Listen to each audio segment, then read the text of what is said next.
જય પરમેશ્વર, જય પરમેશ્વર, જય પરમેશ્વર। आज गांव કરશનપુરા में જાહેર ચર્ચા પ્રજાપતિ ભીખાભાઈ અંબારામભાઈ ને ત્યાં રાખવામાં આવી છે।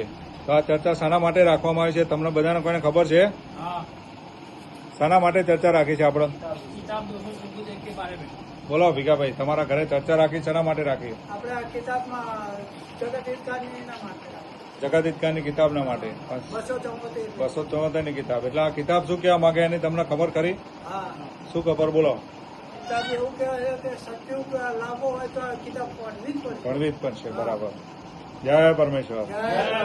આજે આ કિતાબની ચર્ચા ભીખાભાઈ પ્રજાપતિના ઘેર ગામ કરશનપુરા તાલુકો કડી જિલ્લો મહેસાણા રાખવામાં આવી છે। આ કિતાબની ચર્ચા રાખવાનો મેન ઉદ્દેશ્ય એ છે કે સંસારમાં આજે બુરું કઈ રીતના થાય છે।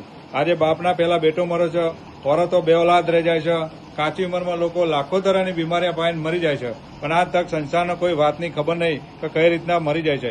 એ માટે શાહ ધનબદાસ મહારાજે આજે પૂરા વિશ્વના ભલા માટે હિન્દુ, મુસલમાન, અંગ્રેજ અને તમામ સૃષ્ટિના ચોપાઈ પંખેરું ઝાડ વનસ્પતિ માટે આ કિતાબ જગત હિતકારની બનાવે। એના માટે હક હક ઇન્સાફ કરી અને આ કિતાબ ભણી અને પરમેશ્વરના લેખે જાહેર કરીએ। કારણ કે પરમેશ્વરે કોઈનું બુરું નથી કરતો, જે બુરું કરે કોણ કરે ખબર?